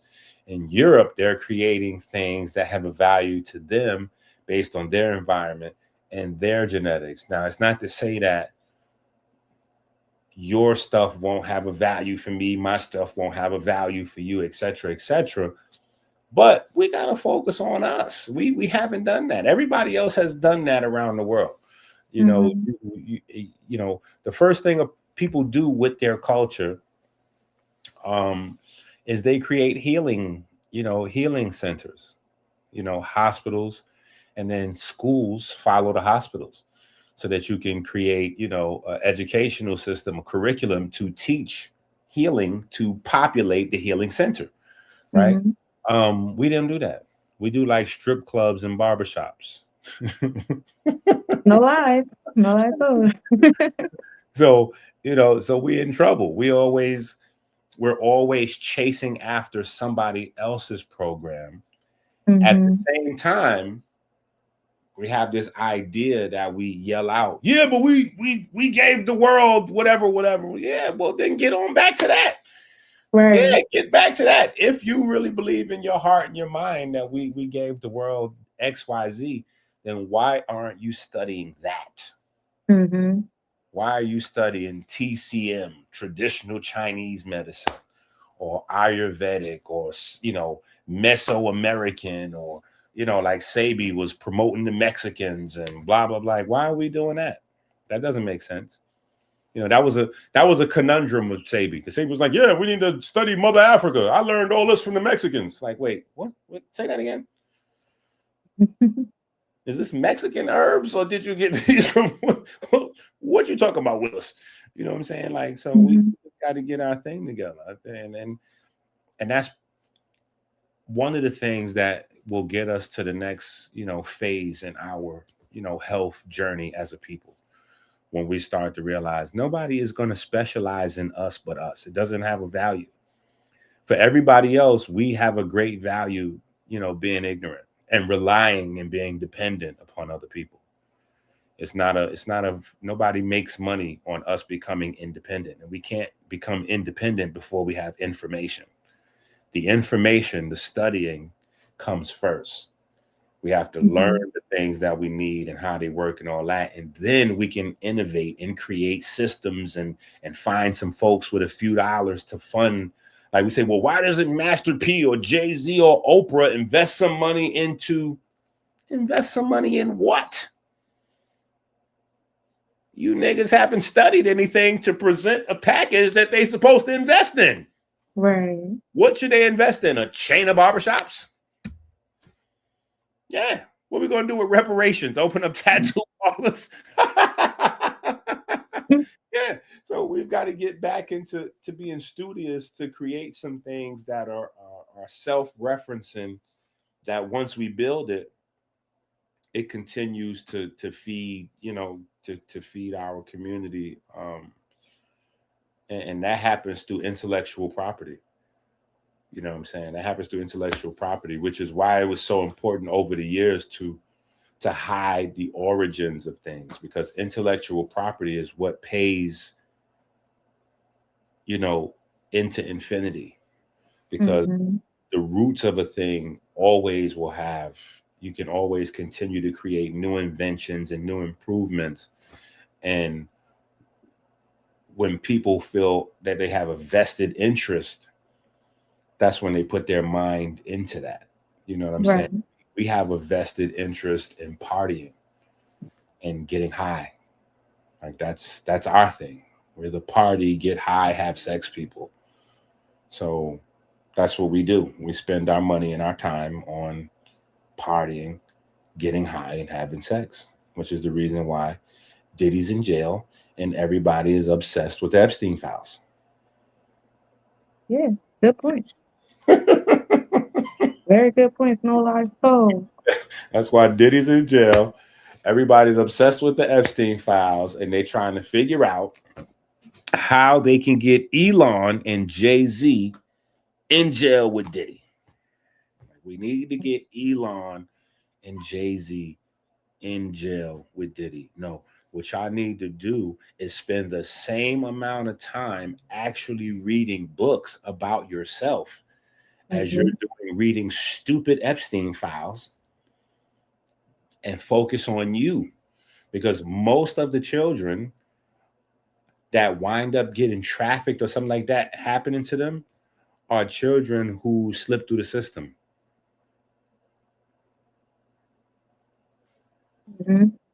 Now, children who have hyper aggressive parents that's all over, they get kidnapped and trafficked too. But it's just not at the same rate. It's not at the same rate. It's usually the children that nobody's paying attention to, that they have the room to disappear. You know what I'm saying? So stop paying attention to Epstein. Epstein is already dead. Epstein is already dead. Puffy is already in jail. Pay attention to yourself. Pay attention to your babies. Do you know what your babies did for homework last night? Have you read over the last test that they had in school?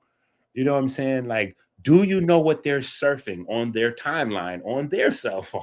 Like, if you don't know the answers to those things, you should not know what's happening with Epstein. There's no way you should know more about Epstein than you do your children. People know more about Epstein's life than they do about the life of their children or the inner workings of their own body, which is crazy. Agreed. So, yeah, that's what I would say. We got to shift focus. That's the focus. But all right, I ain't gonna keep you no more because I have you here forever. Because I even formulated like 6 more questions in my head from that alone. But can you let us know, like, if you have any new projects, books coming out? If you're teaching anywhere where we could see you at? Yeah, my newest set of books. The first one is at Barnes and Nobles. So you could just go to Barnes and Noble's website, type in my name, and it'll pop up. Enqi Real, Enqi, first name, last name Real. And then there are 3 more books in that series, and those 3 books are on Amazon. The series is called Enqi Real? No, the series of books is Books Are the Food, Songs Are the Vitamins. Books Are the Food, song. I'm writing that down because I'm getting on. Yeah, Books Are the Food, Songs Are the Vitamins. The newest book that just came out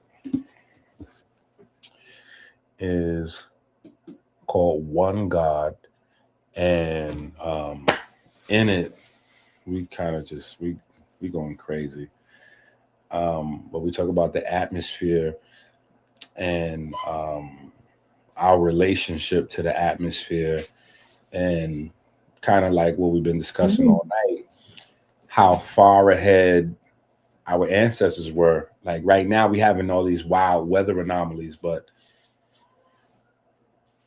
the reason why we're having these weather anomalies or unpredicted weather is because there are facets of our atmosphere that we haven't packaged into meteorology. So the main title of the book is Comedic Meteorology. You can just type in Comedic Meteorology and the book will come up. But like we had stories like, for instance, about Ra or Ray traveling around the earth in the solar bark, right? And a solar bark is a boat. A boat sails on water. So right now we just have this brand new discovery where scientists have discovered that there are atmospheric rivers. And these are rivers that are like, they're just like above the clouds, you know, but they're rivers made out of water vapor. They're invisible to the eye, but they're rivers. You know, they're much larger than the Amazon or the Nile or the Mississippi. Like, these are huge rivers and they're in the clouds. And we can't see them. You know what I'm saying? But they're there. And, you know, now it's the new thing. And they're trying to figure out how atmospheric rivers are causing all these weather anomalies. And but we know about that. Our ancestors documented that, and that's what they were teaching us, or attempting to anyway, with Ray and his solar bark. The story was going across the sky and stuff. Well, yeah, because a bark is a boat, so a boat sails on water. So we just, again, because we were separated from this information, now we're thousands of years behind. Like had we picked up where they left off 2,000 years ago, we would be much more advanced, as opposed to it's 2026 and now we're just atmospheric rivers. What is that? You know, because up until this point, science taught that, you know, space had nothing to do with weather. All of our weather patterns were based on, you know, terrestrial, you know, like whatever's going on with the earth or the oceans. That's pretty much where our weather comes from. Earth, oceans, clouds. That's where our weather comes from. But in reality, the largest driver of our weather is our sun, our magnetosphere, and what's happening, you know, just up above, you know, like the ionosphere. So, but yeah, our ancestors were way ahead. And those are the things that govern our economy. So when you see crazy weather patterns, you also see crazy money patterns. And people that are ahead of that learning curve, they're able to move their money and their investments to mirror these weather changes. And this is how they stay ahead of the curve. To whereas John Q. Public, we don't really know what's going on. You know what I'm saying? So we get rained on. Right. You know? So it's a lot that we cover, even down to the dollar itself. You know, the dollar itself being a ritual representation of Kemet. Yeah, because the concept on the back of the dollar bill, and the dollar bill is the foundation of all American money. So it is the most important piece of money. It's not like, oh, the dollar bill is smaller than a 5, 10, 20, or 100. So it's all about the Benjamins. It's not all about the Benjamins. It's actually about the dollar. That is the most important unit of money. And that is based on Osiris or Wusir. That's why it says, in God we trust. But when it says in God we trust, it has a big word, one, under it, which is another name for Wusir, is one. And then next to it, you have the pyramid. And then on top of the pyramid, you have the eye. And those things don't relate to Yahweh. They don't relate to Jesus. They don't relate to Buddha. They don't relate to Allah. They don't relate to any. There's no what God does the pyramid relate to along with the eye? That's all Kemetic there. And then when you go a little bit deeper and you say, oh, well, wait a minute. 13 stars, 13 arrows, 13 olives, 13 steps in the 13 pyramid. pieces of Osiris. Yep. That's another thing. You know what I'm saying? Mhm. And even the olive branch doesn't go back to the Bible. That goes back to Akhenaten and Aten. And from Akhenaten and Aten, then it's in the Bible. You know what I'm saying? So that whole concept of the dollar is, based on Kemetic science. The whole system of money, like I was saying earlier, is based on Kemetic science. Mhm. That idea about gold, silver, and copper. Because they did have money in Kemet. People who say that they didn't have money in Kemet, they did. They had a unit called the Debin, and the Debin was made out of pure copper because it was easier to transport and move around than gold and silver. But it was gold, silver, and copper, and it just so happens to be that gold, silver, and copper are the most conductive metals because Kemet's foundational premise is bioelectricity. But that's a whole nother conversation. You know what I'm saying? And you get into all of that in this book? That's why we got 1,000 books. Oh my God. but yeah, we talk about all of those things in that book, because bioelectricity is like one of the founding principles of Kemet. The unification of upper and lower Kemet is attributed to Narmer. And well, listen, we're gonna start a whole nother conversation. I know, right? I said I was gonna let you go like 3-4 times already. But this was fun. I enjoyed myself. I love the brain food. Well, just hit up knowledge and we'll set it up again. Awesome. Yes, you're always welcome back. I'm gonna read me a couple books and I'm gonna come back with some stuff. That's what you do. Get one of the books, whichever one it is, outline some stuff. I'm sure it'll answer 4 or 5 questions and create 10 or 20 questions. And then so we'll come back and we'll go into that, whatever that is. All right, I'll take the homework. I'm here for it. Yes, ma'am. All right. Last but most importantly, let everybody know where they can find you at. Amazon. Amazon, Barnes and Noble. Yeah, Jed School. My YouTube page is Jed School. Jed School. Jed School, like DJED, like the spine. Jed School. I see. Yeah. Dr. Enqi Jed School. So they can come over there, jump in a few classes, and then go to the Patreon. The Patreon has probably more classes because I'll leave them up on YouTube for a little while, but then I delete them and put them on Patreon. Okay. But yeah, on my YouTube page, we typically, like we doing more of a study. It's more of a class format. So that's why it's Jed School. You know what I'm saying? Whereas opposed to like now, most people in this conscious sector, it's about, like panels and, either people are talking on panels or people are arguing and debating on panels. But in our in our space, it's we going through books, we working. Period. I love that. So yeah. So well, you enjoy your evening, and thank you to everybody that's been tapped in. This has been an awesome energy exchange. I've learned so much. I got my notes. Y'all make sure y'all check him out. Check out his books. Make sure y'all read some books before y'all check out his products. But then make your way over there as well. Get some knowledge. Yeah, the knowledge will lead you wherever you're supposed to go. One is knowledge for a reason. That's where we started. Come on now. That's it, right? Good night, everybody. Peace, y'all.